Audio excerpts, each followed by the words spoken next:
Derek, what are some what are some of your most magical memories from harvest gatherings past?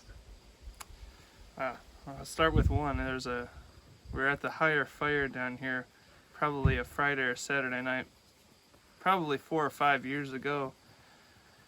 And Dan Rickabus and I were doing a jibber jam. And if you don't know what a jibber jam is, it was everyone gets together with drums or instruments or their mouths, and they make random sounds in sequence with each other in rhythm.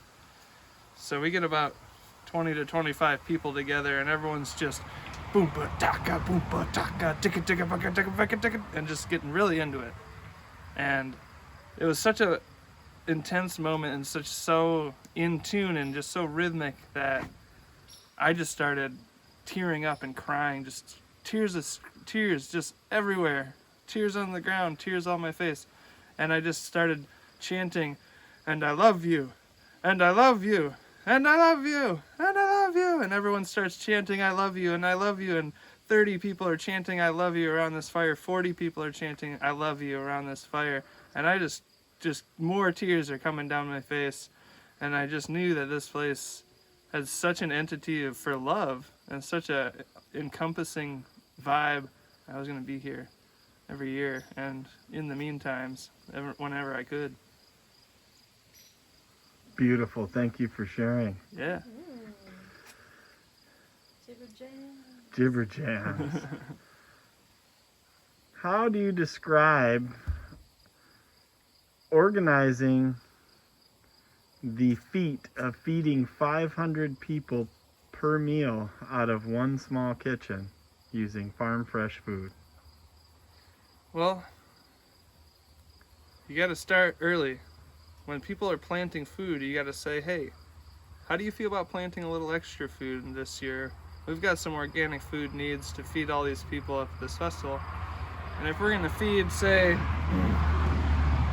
we feed 2,800 plates, because we need to feed people the week before and the week after, set up and tear down.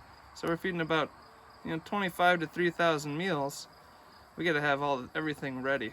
We got to have good food. We got to have hearty food. And we do a no meat kitchen, so everything has to come from the ground somewhere or another. So we try and shrink the budget the best we can. And also we try and provide support for our local farmers here in Michigan. So what I do is I contact these farmers, no matter what they be. That's kombucha, cultured foods. We got fermented foods. We work with the Brinery. We work with many different companies. Tantre Farm has been always a huge support. And they're out in Chelsea, Michigan, where Stovetop grew up, by the way. And we work with them, and then I find logistically that they sponsor the festival, so they provide a certain amount of food, and then we give them exposure and talk about them and give them the buzz that they deserve. And they just pull all this organic food from the ground, and then we figure out who's going to go pick it up and bring it up to the festival. I usually load up my own vehicle with 3 or 4 sponsors worth of farm food. Yeah, Visser Farm last year provided a bunch of food for us for the pre-fest, and I brought that up in my Blazer. So it's just a huge amount of work that has to be done throughout the summertime. And I contact probably 150 to 200 different people, whether they be farmers, businesses who make food. I know that we've worked with Eden Foods in the past. They provide things like canned beans and juice. We've got our friends Food for Thought brought us a bunch of jams last year and mustards. So like people who make food, who have the same kind of community togetherness vibe, we want those kind of people to understand that, hey, we can support each other.